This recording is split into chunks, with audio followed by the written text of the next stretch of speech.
जय हिंद साथियों। तो आज हम लोग स्टार्ट करेंगे बिहार दरोगा का सेट नंबर 13 जो कि द प्लेटफार्म का है। तो चलिए वीडियो का ना वेट करते हुए आज का पहला प्रश्न से स्टार्ट करते हैं। चलिए आज का पहला प्रश्न है, भारत के संविधान में मूल दस्तावेज को किसके द्वारा हाथ से लिखा गया था? तो इसका सही आंसर है प्रेम बिहारी नारायण रायजादा के द्वारा। Option number C right answer है। चलिए अगला प्रश्न देखते हैं, लेकिन इसका और है डिस्क्रिप्शन देख लेते हैं। संविधान सभा में कुल सदस्यों की संख्या कितनी थी? तो 389 थी। बोलेगा भारतीय संविधान बन के तैयार कब हुआ? तो 26 नवंबर 1949 को। बोलेगा संविधान पूर्ण रूप से लागू कब हुआ? तो 26 जनवरी 1950 को। और पूछेगा संविधान सभा का प्रथम अध्यक्ष कौन थे? अस्थायी अध्यक्ष? तो डॉक्टर राजेंद्र प्रसाद थे। कब बने थे? तो 11 दिसंबर 1946 को। और चलिए अस्थायी पूछेगा प्रथम, तो डॉक्टर सच्चिदानंद सिन्हा थे, वो बने थे 9 दिसंबर 1946 को। चलिए अगला प्रश्न देखते हैं। हाँ, ये भी याद कर लीजिए, स्वराज पार्टी ने 1924 में संविधान सभा की विचार दिया था। तो चलिए अगला प्रश्न देखते हैं। हाँ, वीडियो पे बने रहिए शुरू से लेके लास्ट तक। वीडियो को स्किप नहीं करना है क्योंकि वीडियो पर कोई ऐड नहीं आएगा, मैं प्रॉमिस करता हूँ। तो चलिए चैनल पर अगर पहली बार हैं तो पहले चैनल को सब्सक्राइब कर लीजिए और वीडियो को लाइक कर लीजिए। चलिए दूसरा प्रश्न है, भारत में कथक शास्त्रीय नृत्य की एक शास्त्रज्ञ है, कौन है? तो पंडित बिरजू महाराज है। ऑप्शन नंबर सी सही है, बिरजू महाराज हैं। चलिए इसमें देख लेते हैं, कथक कहाँ है? उत्तर भारत की है। और भारतनाट्यम किस राज्य के है? शास्त्रीय नृत्य टोटल 6 गो है। कौन कौन है? भारतनाट्यम है, कुचिपुड़ी है, उड़ीसी है, कथकली है, मणिपुरी है और मोहिनीअट्टम है। तो भारतनाट्यम किस राज्य का है? तो तमिलनाडु का है। कुचिपुड़ी किस राज्य का है? आंध्र प्रदेश का है। उड़ीसा तो उड़ीसा का है। कथकली कहाँ का है? तो केरल का है। मणिपुरी कहाँ का है? तो मणिपुर का है। मोहिनीअट्टम कहाँ का है? तो केरल का है। चलिए अगला प्रश्न देखते हैं, माई पैसेज फ्रॉम इंडिया किसके द्वारा लिखा गया है? माई पैसेज फ्रॉम इंडिया तो स्मॉल मर्चेंट के द्वारा। ऑप्शन नंबर डी सही राइट आंसर है। चलिए अगला प्रश्न देखते हैं, विश्व पर्यावरण दिवस कब मनाया जाता है? तो 5 जून को मनाया जाता है। आपका आंसर हो जाएगा ऑप्शन नंबर सी सही है। चलिए तो देख लेते हैं, 22 अप्रैल को क्या मनाया जाता है? विश्व पृथ्वी दिवस मनाया जाता है। 8 मई को क्या मनाया जाता है? रेड क्रॉस दिवस या थैलेसीमिया दिवस। ठीक है, 11 जून को कोई दिवस नहीं है। और 2-4 को देख लेते हैं, वानिकी दिवस, विश्व वानिकी दिवस कब मनाया जाता है? तो 21 मार्च को मनाया जाता है।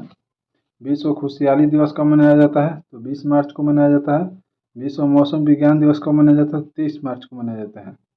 अब विश्व शौचालय दिवस 19 नवंबर को। चलिए अगला प्रश्न देखते हैं, जेट इंजन का आविष्कार कौन है? जेट इंजन का आविष्कार कौन है? तो सर फ्रैंक व्हिटल है। Option number B right answer है। तो चलिए और देख लेते हैं हम लोग,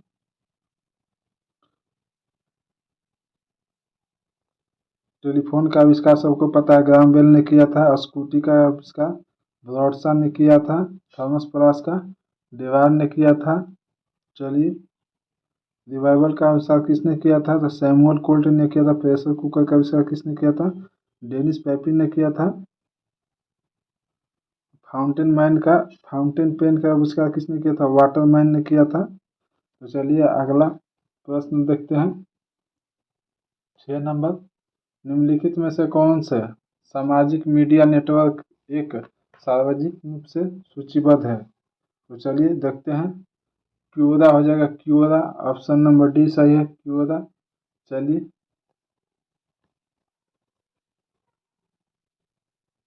क्यूरा का स्थापना कब हुआ था? तो 2009 में हुआ था। अगला प्रश्न देखते हैं, किस भारतीय राज्य में सर्वाधिक क्षेत्र में वन पाया जाता है? सर्वाधिक राज्य में कहाँ वन पाया जाता है? तो मध्य प्रदेश में। ऑप्शन नंबर बी डी सही है, मध्य प्रदेश। चलिए, पहली वन नीति रिपोर्ट कब पारित हुआ था? तो 1900। पहली वन नीति तो कब पारित हुआ था? तो 1987 में हुआ था। अगला प्रश्न देखते हैं, बता दीजिए भारतीय वन अनुसंधान संस्थान का मुख्यालय कहाँ है? तो देहरादून में है। अगला प्रश्न है, फिनलैंड के शासकीय मुद्रा क्या है? फिनलैंड की शासकीय मुद्रा क्या है? तो यूरो है। Option number D right answer है, यूरो है। तो चलिए अगला प्रश्न देखते हैं,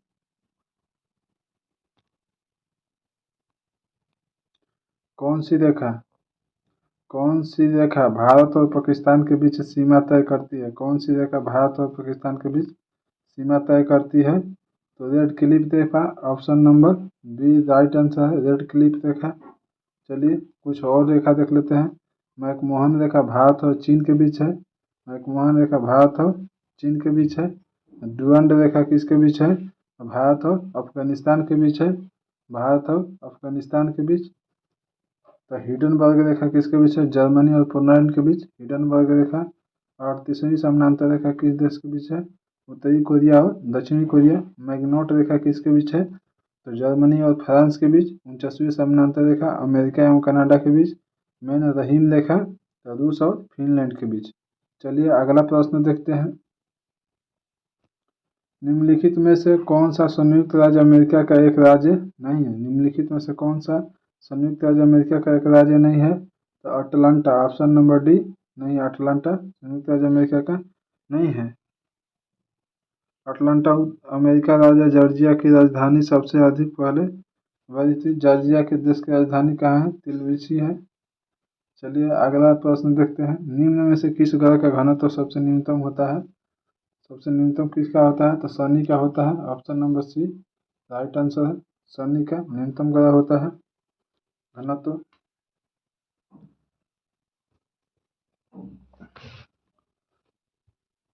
चलिए अगला प्रश्न देखते हैं, टाइटन किसका सबसे बड़ा ग्रह है? तो शनि का है। टाइटन शनि का सबसे बड़ा उपग्रह है। चलिए अगला प्रश्न देखते हैं, निम्न में से कौन सी मीठे पानी का झील है? निम्न में से कौन मीठे पानी का झील है?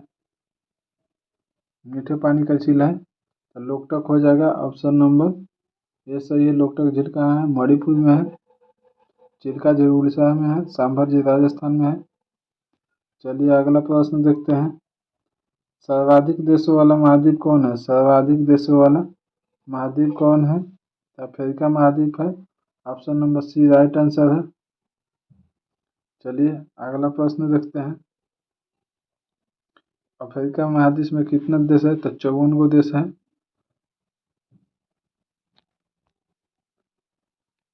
हो गया। 14 नंबर प्रश्न है, दो तार किसी विद्युत सेल की दो सिरों में संयोजित है। इन तारों को नीचे नीचे दिए गए द्रवों में से एक के बाद दूसरे में डुबोया गया है। नीचे दिए गए एक इन प्रकरणों में पास में रख दिक्सूचक सूची का विक्षेपण दर्शाएगी। विक्षेपण दर्शाएगी तो कौन दर्शाएगा? तो लवण और विलयन दर्शाएगा। तो केवल लवण और विलयन किस में है? ऑप्शन नंबर बी में है, केवल लवण विलयन। चलिए अगला प्रश्न देखते हैं हम लोग,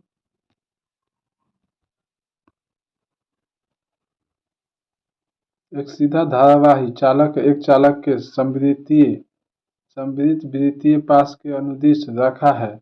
सीधे चालक में धारा की दिशा निरंतर परिवर्तित किए जाने पर क्या होता है? निरंतर परिवर्तित किए जाने पर क्या होता है? तो पाशा में प्रेरित धारा अपरिवर्तित नहीं होगा। पाशा में प्रेरित धारा अपरिवर्तित नहीं होगा। Option number C right answer है। चलिए परिदर्शी यंत्र का क्या उपयोग है?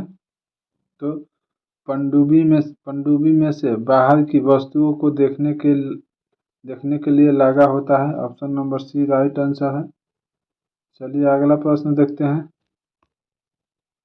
छोटे कण किन किन रंगों के प्रकाश का परिकीर्णन सबसे अधिक करते हैं, जबकि बड़े कण किन किन रंगों का प्रकाश वर्किंग सबसे अधिक करते हैं। तो बैगनी, आसमानी, लाल, नारंगी, ऑप्शन नंबर कौन हो जाएगा? Option number A right answer हो जाएगा। चलिए अगला प्रश्न देखते हैं। बजट 2025-26 में से बीमा सेक्टर विदेशी प्रत्यक्ष निवेश की सीमा को 74% से बढ़ाकर कितना प्रतिशत कर दिया गया है? तो 100% कर दिया गया है। ऑप्शन नंबर डी सही है। अगला प्रश्न है, यूनेस्को संगठन द्वारा अमूर्त सांस्कृतिक विरासत की सूची में शामिल गरबा नृत्य किस राज्य का है? तो गरबा गुजरात का है, सबको पता है। Option number B right answer हो जाएगा, गरबा गुजरात का। पार्श्व गायिका के इस चित्र और संगीतकार उत्तम सिंह को कौन सा पुरस्कार के लिए चुना गया है? कौन से पुरस्कार के लिए चुना गया है? तो राष्ट्रीय लता मंगेशकर पुरस्कार, ऑप्शन नंबर ए सही है, राष्ट्रीय लता मंगेशकर पुरस्कार। अगला प्रश्न देखते हैं।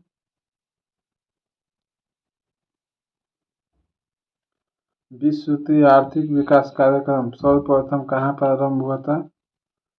सर्वप्रथम प्रारंभ किया गया था विश्व सूत्रीय 1975 में किया गया था। ऑप्शन नंबर ए सही है, 1975 में। अगला प्रश्न देखते हैं। निम्न में से किस वर्ष बॉम्बे स्टॉक एक्सचेंज की स्थापना की गई? तो 1875 में बॉम्बे स्टॉक एक्सचेंज की स्थापना किया गया, 1875। अगला प्रश्न देखते हैं। आंध्र प्रदेश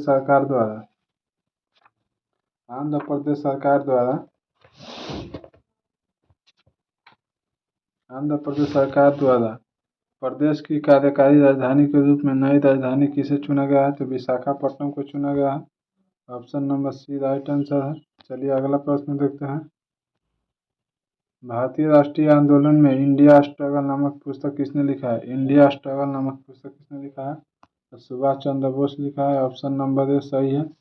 अगला प्रश्न देखते हैं। लोकसभा की बैठक समाप्त की जा सकती है किसके द्वारा? लोकसभा की बैठक समाप्त की जा सकती है स्थगन द्वारा, सत्यापन द्वारा, विघटन द्वारा, उपयुक्त में से सभी के द्वारा। ऑप्शन नंबर डी सही है, उपयुक्त में से सभी के द्वारा। अगला प्रश्न देखते हैं हम लोग। भारत की संचित निधि धन निर्गत पर किसकी नियंत्रण है? भारत की संचित निधि से धन निर्गत पर किसका नियंत्रण है? तो किसका नियंत्रण है बताइए।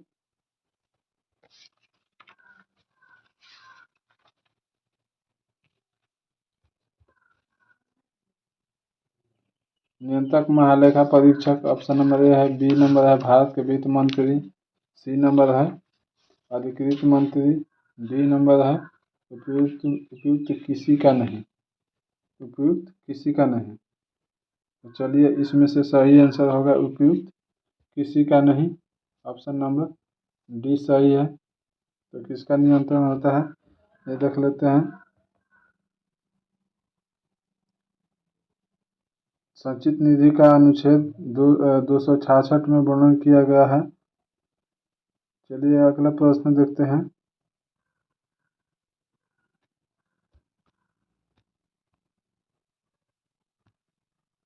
संविधान के किस अनुच्छेद के अंतर्गत धन विधेयक को परिभाषित किया गया है? तो अनुच्छेद 110 के अंतर्गत। चलिए अगला प्रश्न देखते हैं। महरौली लौह स्तंभ में चंद्र का तात्पर्य सामान्य किस शासक से लिया गया है? तो चंद्रगुप्त द्वितीय से लिया गया है। ऑप्शन नंबर सी सही है। चलिए अगला प्रश्न देखते हैं। भारत में संविधान सभा का गठन किसकी अनुशंसा से किया गया है? भारत में संविधान सभा का गठन किसकी अनुशंसा पर किया गया? कैबिनेट मिशन योजना के द्वारा। Option number C cabinet mission योजना 1946 में आया था। क्रिप्स मिशन योजना 1942 में आया था। माउंटबेटन योजना कब आया था? आप लोग बताइए कमेंट में।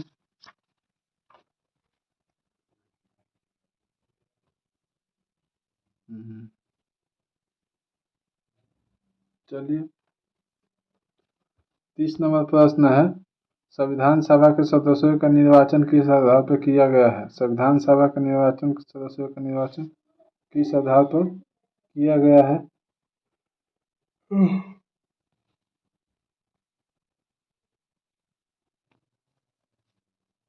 तो जनता द्वारा अप्रत्यक्ष निर्वाचन के आधार पर ऑप्शन नंबर बी सही है। जनता द्वारा अप्रत्यक्ष निर्वाचन के आधार पर। चलिए मिलान करने वाला दिया है तो चलिए मिलान कर देते हैं। कॉर्बेट नेशनल पार्क कहाँ है? Jim Corbett national park Uttarakhand में है। सरिस्का नेशनल पार्क कहाँ है? तो राजस्थान में है। बांधवगढ़ नेशनल पार्क कहाँ है? तो मध्य प्रदेश में है। बांधवगढ़ मध्य प्रदेश में। बांदीपुर कहाँ है? तो कर्नाटक में है। बांदीपुर कहाँ है? कर्नाटक में है। तो हमारा ऑप्शन हो जाएगा 2 3 4 1। ऑप्शन नंबर बी सही है।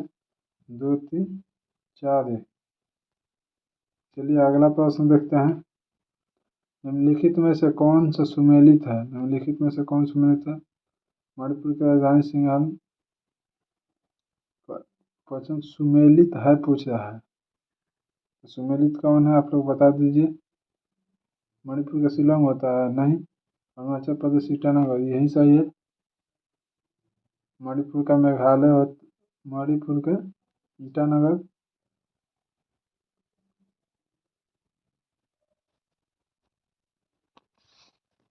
मणिपुर के कहाँ होगा? तो इम्फाल होगा। मेघालय के कहाँ होता है? शिलोंग। और नागालैंड के कोहिमा। तो इसलिए अरुणाचल प्रदेश ईटानगर सही है। चलिए अगला प्रश्न देखते हैं।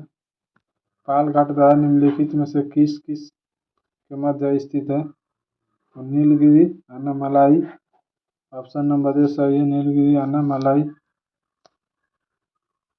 ऊष्मा संचरण का वह विधि जिसमें माध्यम का कण गति नहीं करता है, कौन सा है? गति नहीं करता है तो चालन है। ऑप्शन नंबर ए सही है। चालन है। चलिए अगला प्रश्न देखते हैं। लाल पात गोभी एक प्राकृतिक सूचक है जो अम्ल या क्षार के साथ मिश्रित होने पर अलग रंग उत्पन्न करता है। इसे किस क्षारीय विलयन के साथ मिलाए जाने पर परिवर्तित रंग की पहचान किए जाए? नीला हरा। ऑप्शन नंबर ए सही है। ऑप्शन नंबर ए सही है। चलिए अगला प्रश्न देखते हैं।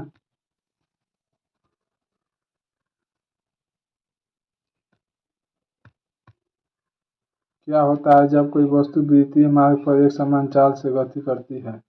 क्या होता है जब कोई वस्तु विद्युतीय गति पर एक समान चाल से गति करता है? तो उसका वेग में परिवर्तन होता है। उसका वेग में परिवर्तन होता है। ऑप्शन नंबर सी सही है। चलिए अगला देखते हैं। ओजोन परत का कार्य क्या है? ओजोन परत का कार्य क्या है? तो ऑप्शन नंबर ए सूर्य से हानिप्रद और रक्त किरणों को पृथ्वी तक पहुंचाने से रोकता है। 38 देखते हैं।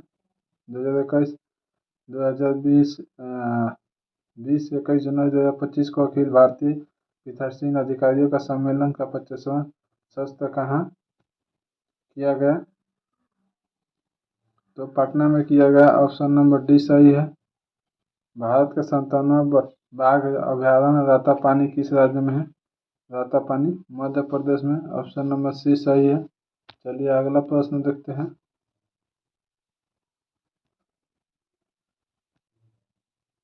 किसी राज्य के द्वारा नदी बंधन योजना शुरू किया गया है? तो पश्चिम बंगाल के द्वारा किया गया है। ऑप्शन नंबर डी सही है। जोजिला। निम्नलिखित में से कौन सी नदी डेल्टा नहीं बनाती है? तो ताप्ती नहीं बनाती है। नर्मदा और ताप्ती। ऑप्शन नंबर सी सही है। जोजिला दारा किस राज्य में है? जोजिला तो जम्मू कश्मीर में है। ऑप्शन नंबर ए सही है। चलिए अगला प्रश्न देखते हैं। निम्न भारत के दक्षिण पठार का उच्चतम बिंदु स्थित है। भारत का दक्षिण पठार का उच्चतम बिंदु कहाँ स्थित है? तो अन्नामलाई में है। ऑप्शन नंबर डी सही है। भारत के राष्ट्रीय आय का अनुमान करने वाला अधिकरण कौन है? तो एनएसओ है। एनएसओ है। ऑप्शन नंबर सी है। विश्व बैंक का उदार ऋण प्रदान करने वाली खिड़की किसे कहा जाता है? विश्व बैंक का उदार ऋण प्रदान करने वाली खिड़की किसे कहा जाता है? तो अंतर्राष्ट्रीय विकास संघ के। ऑप्शन नंबर बी सही है। विश्व रेडियो दिवस कब मनाया जाता है? विश्व रेडियो दिवस कब मनाया जाता है? 13 फरवरी को मनाया जाता है। निम्नलिखित में से किसे 1857 के विद्रोह का एक षड्यंत्र की संज्ञा दिया था? एक षड्यंत्र की संज्ञा दिया था तो जेम्स आउटम और डब्ल्यू टेलर ने दिया था। ऑप्शन नंबर डी सही है। निम्नलिखित वर्गों में कौन सा 1905 में स्वदेशी आंदोलन का मुख्यतः अभिप्रायत रहा? मुख्यतः तब मुसलमान थे। ऑप्शन नंबर सी सही है।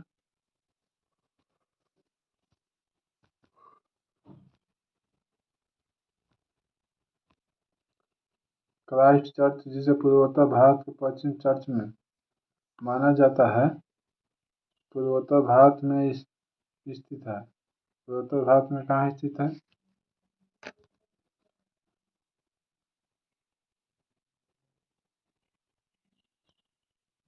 तो गुवाहाटी में स्थित है। ऑप्शन नंबर बी सही है, गुवाहाटी में स्थित है।